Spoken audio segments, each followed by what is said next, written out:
Here we go. It's episode 37 of Beers in the Lot. This episode, we got to talking about the standings in the NHL across different divisions. We talked about the importance or unimportance of coaching during the Stanley Cup Playoffs. And we briefly touched on some NHL memorabilia ideas and thoughts. So let's get to it. Here we go. All right. Let's do beer. I have a feeling we're going to be so off topic tonight. Beers. Oh my God. Hey man, we need to.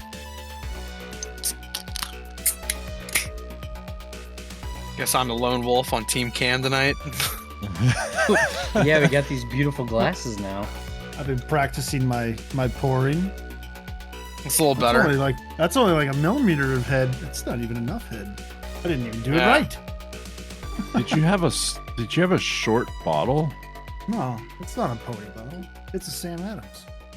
Oh, that's why. What are you drinking? A Sam Adams what, Aaron? Out of a pony Sam glass. Adams. Pony bottle. This is a Sam Adams Porch Rocker. It's a lemon radler. It was really warm today. It's a radler kind of day. It is, yeah. That's what I went with. How about you, John? I am drinking from Vanish Brewery. This is a repeat for me because I saw Individuals the other day and I like the beer. It's grown on me a little bit. It's from Vanish Brewery. This is the way. It's a Mandalorian can art. If you're a fan of Star Wars or Mandalore, Hoppy Imperial Pilsner from Vanish Brewery. Yeah, I'm a nerd. Blah, blah, blah, whatever. Do you hold the dark sword? What is that? Dark Saber. Yeah, Dark that's what Saber. it is. Yeah. If you have that, you're the ruler of Mandalore. Moff Gideon had it, and now Din Djarin, the Mandalore, he has it. And yeah, but season dragons are just too fantasy for you. Yeah, dragons suck. Yeah, you can't deal with Lord of the Rings, but yeah, I don't do that. Hobbits and dragons and ice zombies and all that nonsense. Get out of here, that ish. Good Lord. I don't buy that. Like closest thing I'll do to all that, like knights and stuff, it's Monty Python and Holy Grail. That's as close as I'll get to all that. That's a global exception. Anybody does Monty Python. Yeah. All right, we've already veered too off topic. Eric, what are you drinking tonight? I have Attaboy's newest West Coast IPA, Badger Pocket. It is an excellent West Coast IPA if you're into those sort of things. Very good. Daniel, what do you have, sir? Do you have another Treehouse? I do. Oh. I have a Super Vivid by Treehouse Brewing. And it looks like Picasso or somebody did the can art. Look at that. That's pretty cool. It's like Picasso meets Alex Gray. I knew somebody was going to throw out another like famous painter, but I didn't know anybody else. Alex Gray's not that famous. He's only famous to Tool fans. Ah, yes. That's where I knew. I kind of knew that name, yeah. I've been drinking the Treehouse beer since I came back from Massachusetts. And it definitely ruined a lot of beers that I enjoyed previous. As it does. Yeah. So gotta get back. It's been pretty rough. Gotta get more beers. Yeah. Exactly. Treehouse, those guys are so good. Yes. Like, yeah. Do you ever have that? Like, there's a beer, whether it's a seasonal beer from somebody or just like a brewery that kind of like in your mind just changes everything. Like where you're kind of like, especially for seasonal beers that kind of get that way, like Trogs, Mad Elf Ale, like any other beer that comes out around Christmas, like I don't want it. Like I just specifically want that beer and that beer alone. Like Daniel, obviously Treehouse is that experience for you. I've yet to have anything. The Julius is like the best beer I've ever had.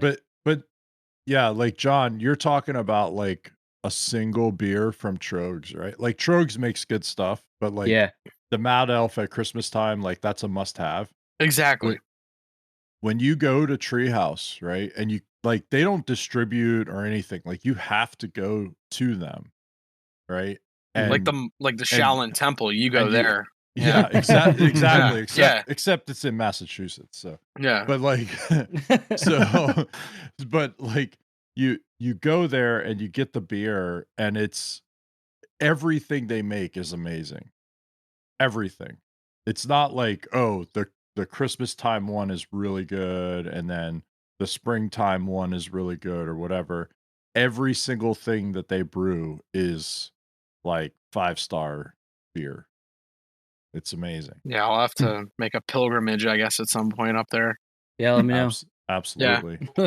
Yeah, I know. Road trip. Let's rent a U-Haul. Yeah. Rent a U-Haul. Take Aaron's van.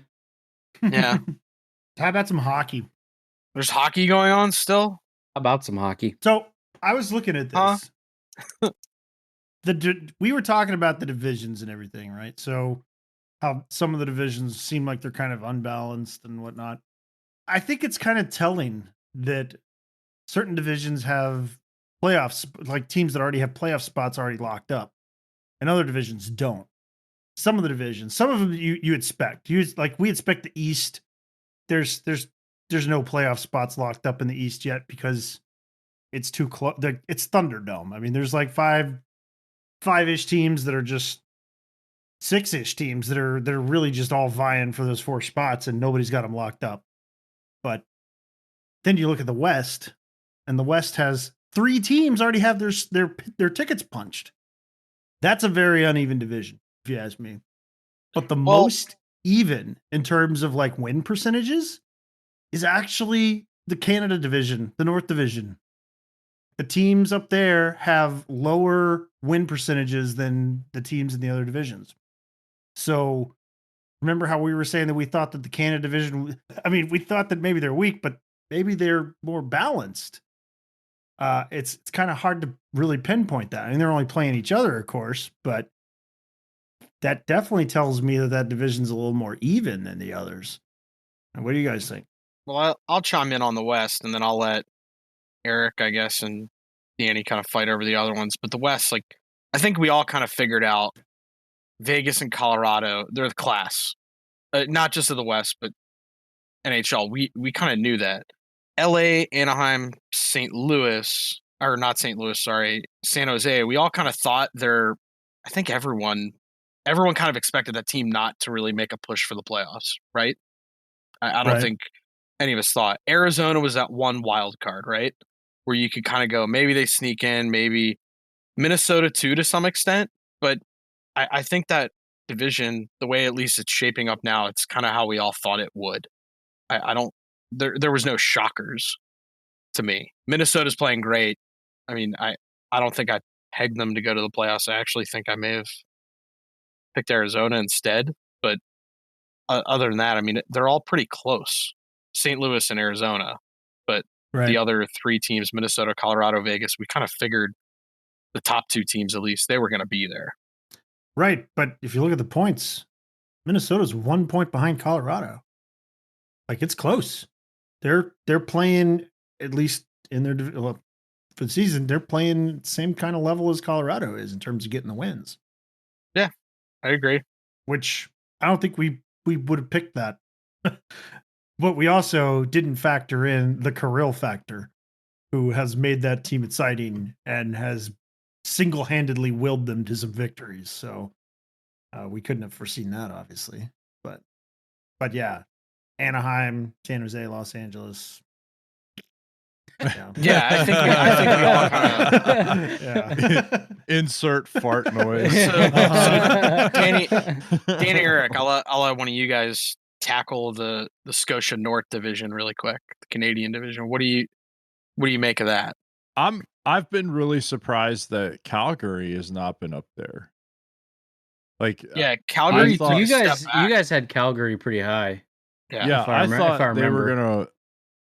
thought they were gonna run, with Toronto, and really, like, for me, Edmonton in that second spot is actually kind of surprising, because even before the season, beyond McDavid and Draisaitl, like, they don't really have anything. I expected Calgary to be up there in that second spot. And Vancouver took a big step back. And yeah, right. And that was the other thing. I'm pretty sure I had the Canucks up there somewhere. And, they've had their issues with, COVID pauses and also they've underperformed, right? For me, Edmonton being in that second spot is a little bit of a surprise. They probably were going to make the top 4, but I don't think they were going to be right behind. Like before this season started, I didn't think they were going to be right behind Toronto. Now, the other thing too, right, is if you look at the standings right now, Toronto's sitting at 65 points. Edmonton is in second at 58 points. So clearly, Toronto's the team coming out of that division. Toronto's played a couple more games, but it's only 2, so it's not really that big. But 7 points worth of games, 7 points, like, I think we all called Toronto at the start, didn't we? I'm pretty sure, right? Oh yeah, that team is just so stacked. I mean, how could you not pick them to come out? And so the other thing I look at when I look at the standings is the goal differentials, and yeah, there's some weird outliers. So like Montreal's sitting at even at 4, and then Toronto, Edmonton, Winnipeg, they're all plus in double digits. So that makes sense. So really, like that division, other than Calgary and Vancouver sort of underperforming, the way it sits right now, I think, this far into the season, it should have been expected. Yeah. Look at the goal differentials in the West real quick. Yeah. Well, Vegas and Colorado thing, right? with plus 50. And yeah.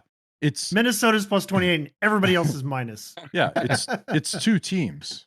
Yeah, it's 2 teams over there. Yeah. But also you could say whatever you want. Vegas and Colorado, for lack of a better cliche, they're taking care of business. They're beating the teams they need to beat to make sure they're ready for the playoffs. Are they working overtime? I actually think Vegas. I want to. They're putting the hard hat. Yeah, lunch pails on. You missed it, man. I know it's a song. It's a song. Yeah. You missed it. over my down. I actually do think Vegas has a losing record, or they're like 2-3 or something against Minnesota.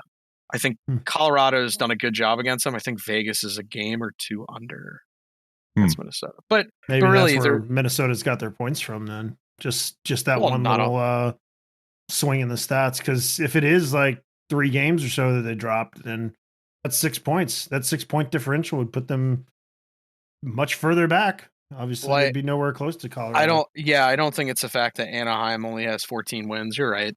It's just a I mean, the Vegas everybody's series. beating up on them. Everybody's beating up on Anaheim, but Well, the one team too that's somehow shocking. I would say, like, we harped on the Buffalo a little bit. Obviously, I'm not going to beat that horse, but in the Central Division, Columbus is dead last. Didn't expect that one. No, that one. I think that essentially means John Tortorella, after getting the most out of every single player that's walked through those doors the last couple of years, the wheels have just fallen off. Yeah, completely. I mean, speaking of the Central, I'm actually surprised to see Carolina up there with the spot already locked up, because I haven't really heard much from them this season. Yeah, they've quietly been very quiet, just tearing up that division. Yeah, in Florida, we were surprised to hear Florida was the best team in the NHL. Yeah, they're right behind them in second place.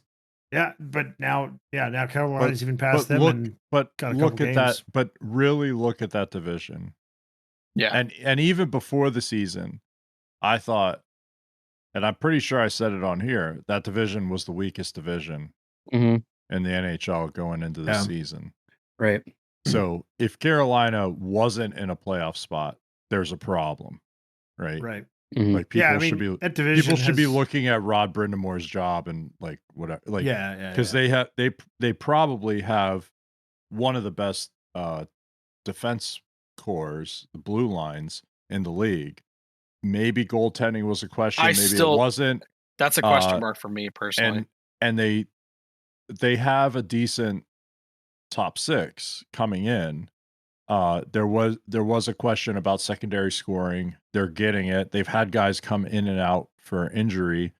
and they're still putting up offense and they're still winning games. So, but again, like that division, I'm pretty sure I asked the question when we were doing like our predictions or whatever.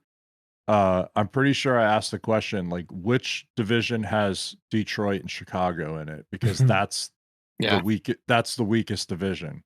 Yeah. You had 1.5 rebuilding teams in Detroit and Chicago. Yeah, and then you throw in Columbus and whatever. Columbus. Whatever happened there. Too, like, yeah. Dallas took a nosedive. Yeah, they took a little bit of a step back, and they can't score goals this year.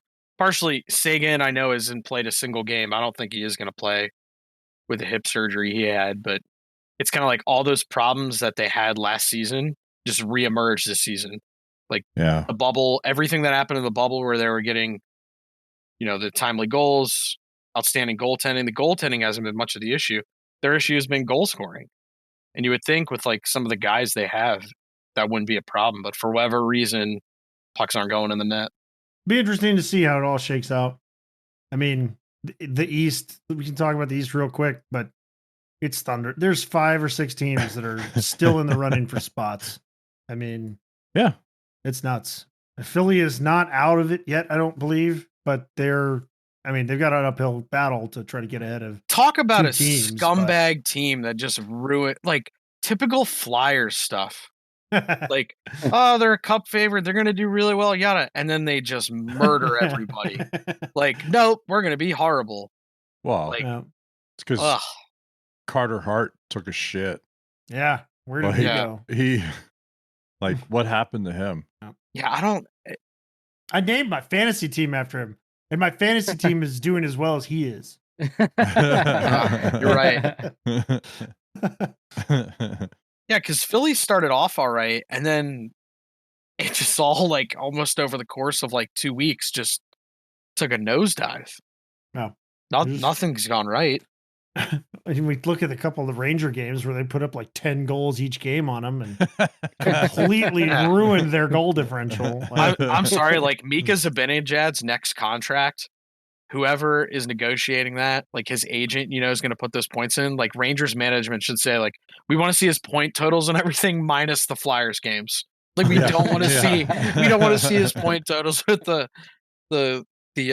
Flyers game. And funny, Lafreniere still can't score in those games, so I don't know. Like first overall draft pick.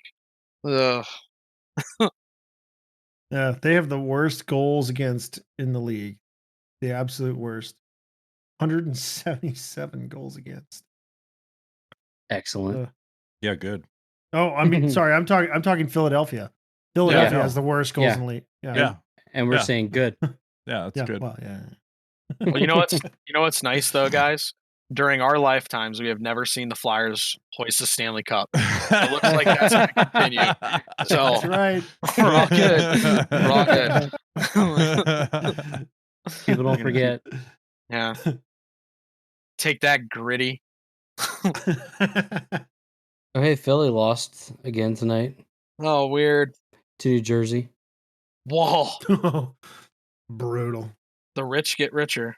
I need another beer. The poor get richer. That's really what that is. They're horrible. That Flyers team is just brutal. The poor get richer and the poor get poorer. That's exactly what happened there.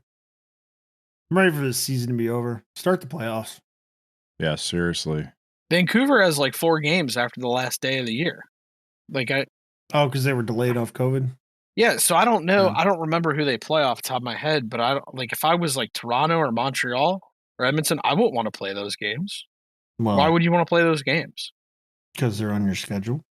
But they don't mean anything. Do they? They don't. Why would they if they already clinched the playoffs? Who do they play? Hold on. Let's see. You said they play Montreal? Montreal's fighting for a spot. Well, I'm trying to fend Calgary off. Yes. Yeah, they lost to Calgary.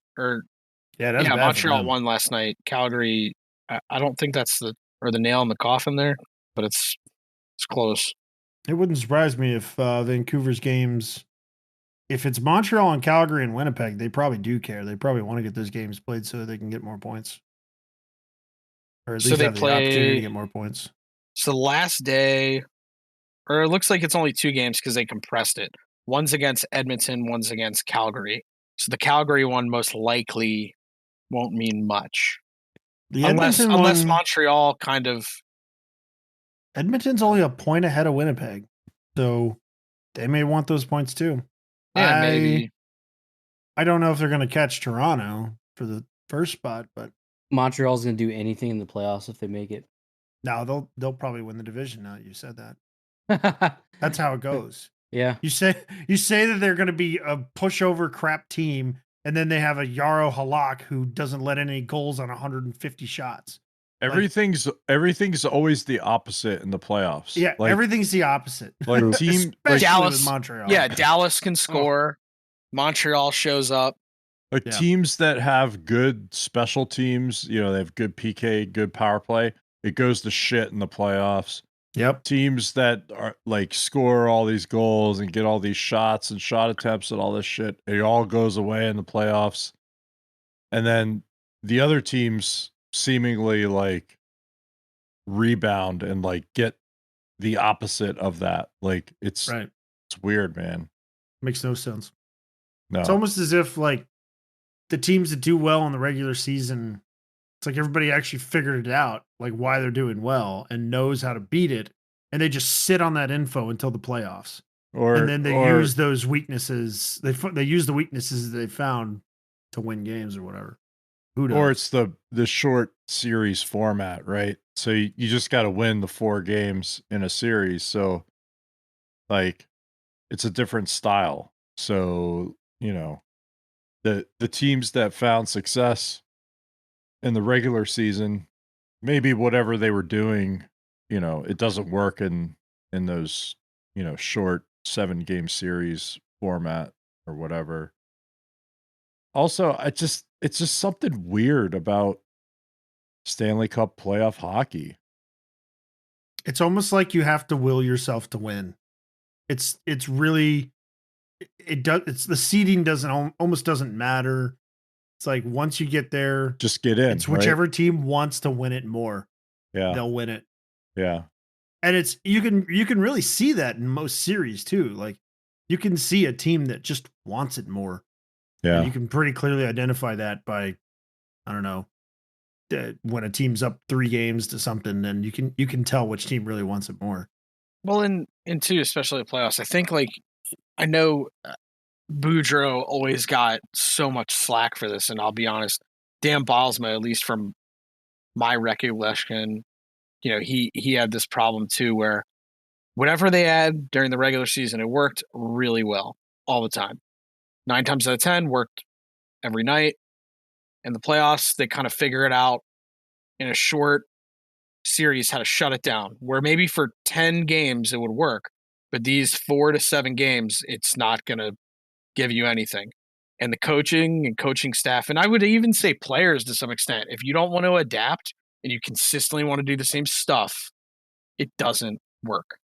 And that's why they say certain players, they get you to the dance, and the other players get you through, as in to win the Stanley Cup or get to the cup, because their style or just the way they play in those tough areas when stuff gets shrunk down, they play better than in a normal season for whatever reason.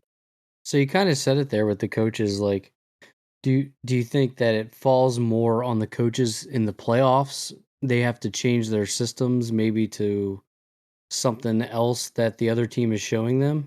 I don't know. I kind of think that it's more on the players than on the coaches.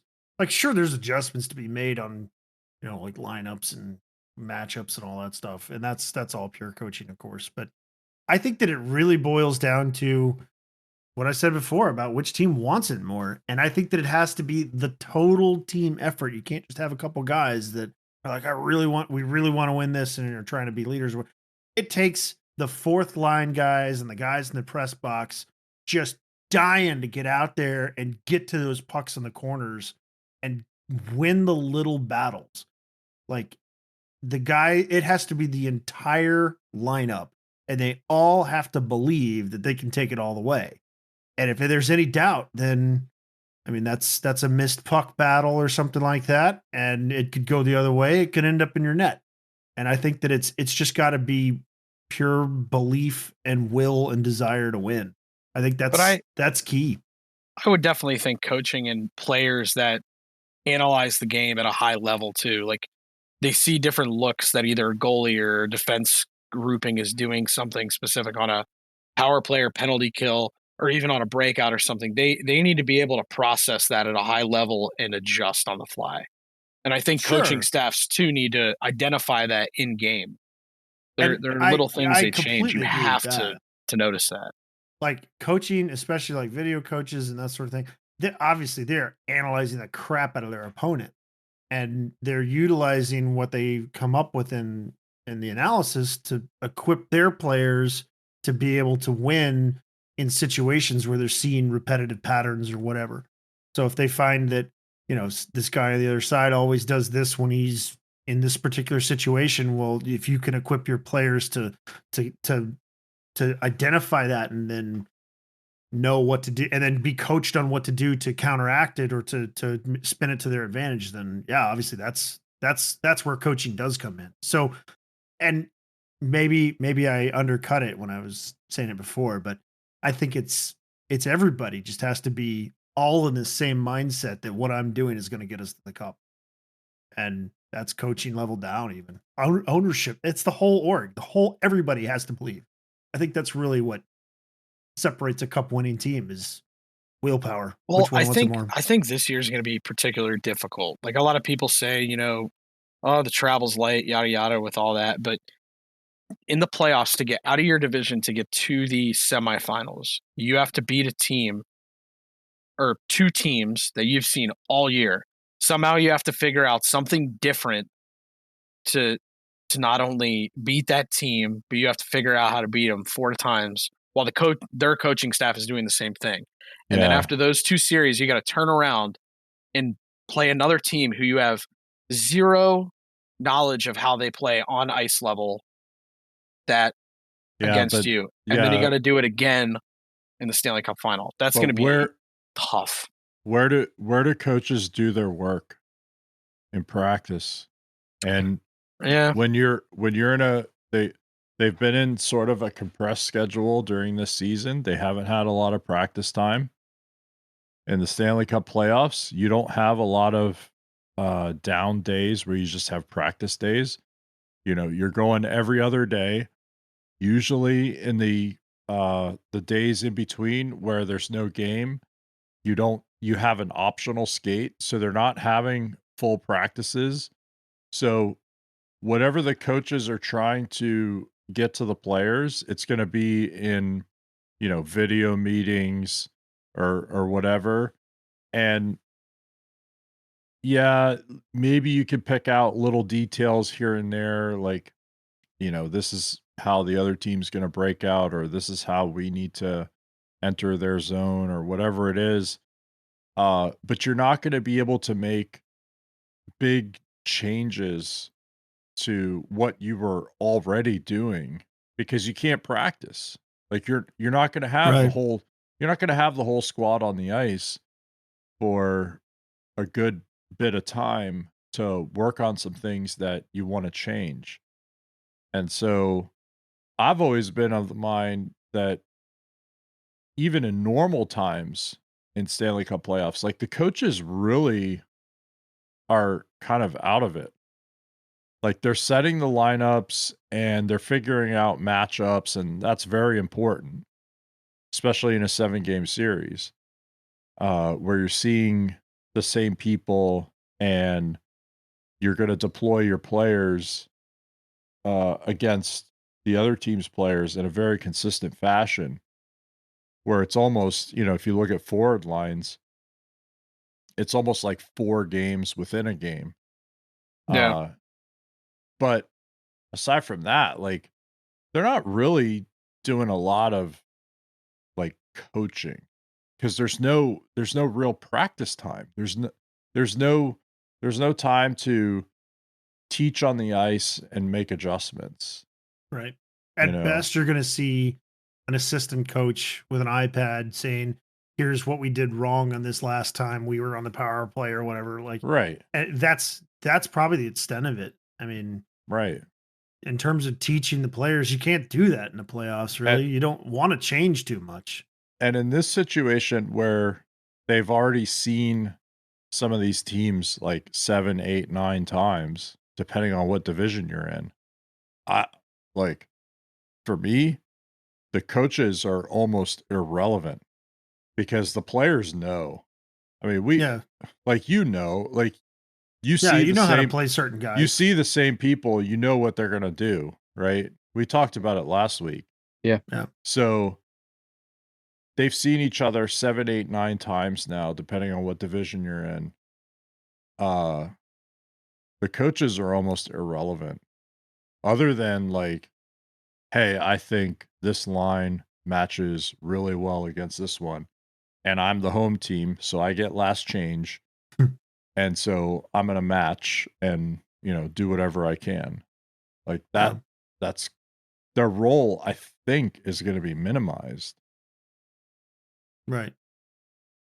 And I really do think it comes down to will. I mean, goaltending is a big thing. It is big, yes. Goaltending's massive. Again, it's still kind of weird with goaltending too. It's like all these goalies are pretty good. I mean, there's not many crappy goaltenders that get a start in Stanley Cup playoffs. I mean, you don't get there without good goaltending. Yes, it happens, but even still, and the top 4 teams in each division, right? The top 4 teams in each division, they have a goaltender or a tandem that is playing somewhat decent.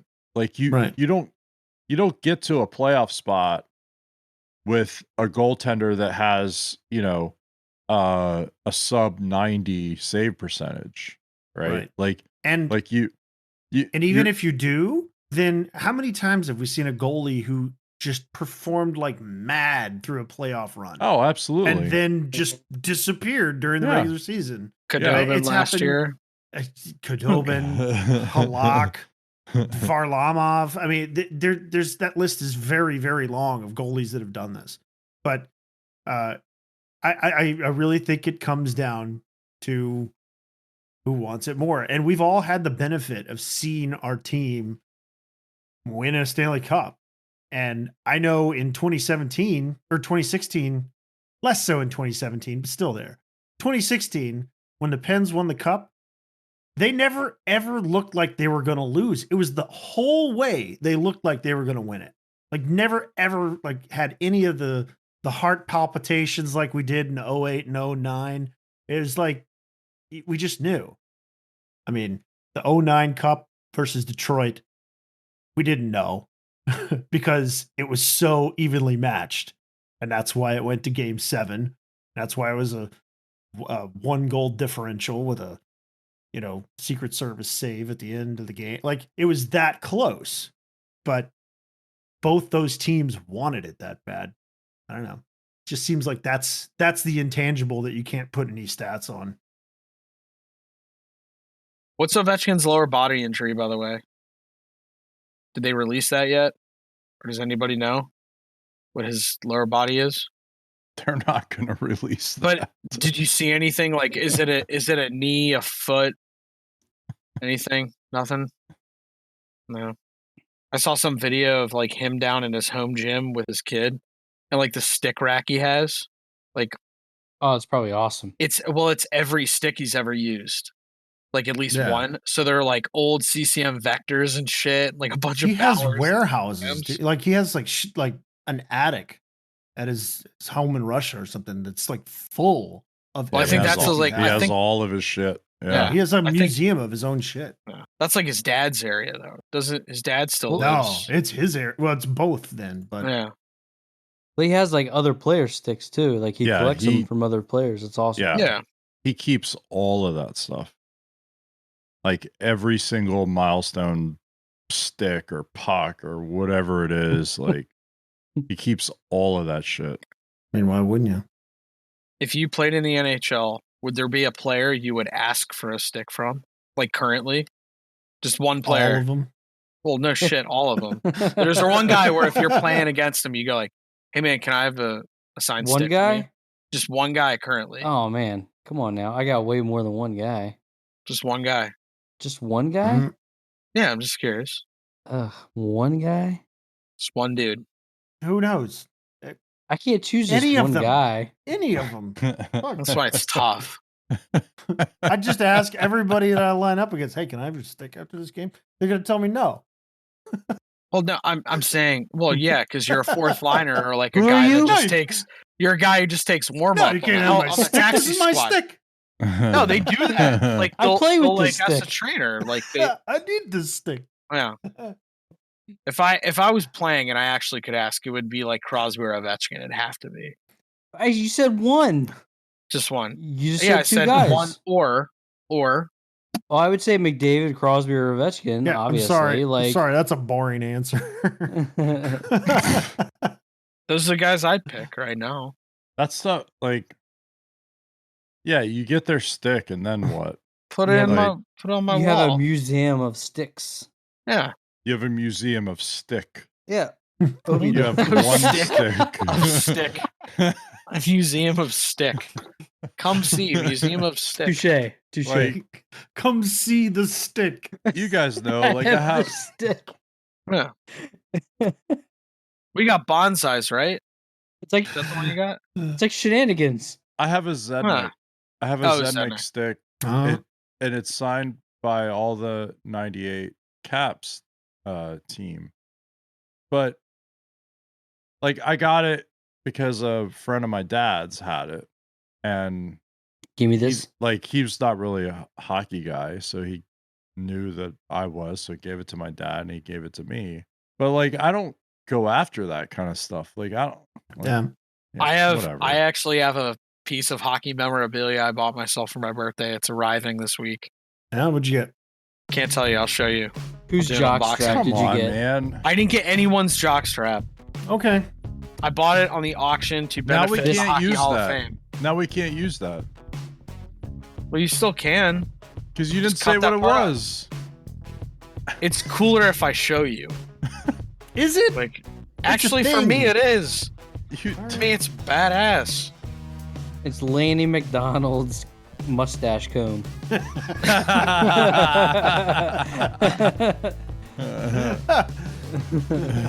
You're kind of close.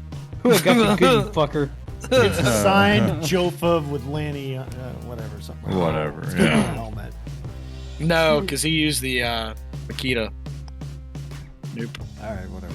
yeah, you used the rock climbing helmet.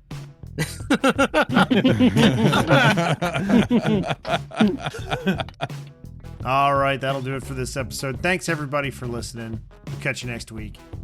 Don't forget to check out beersintheLot.com for links to the Discord and the Patreon and everything else we got going on. Be sure to follow us on our social media accounts and check out for the memes that John puts out every week for each episode.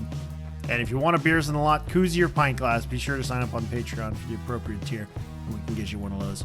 Shout out to our current Patreons. You guys rock. All right, thanks again for listening. See you next week.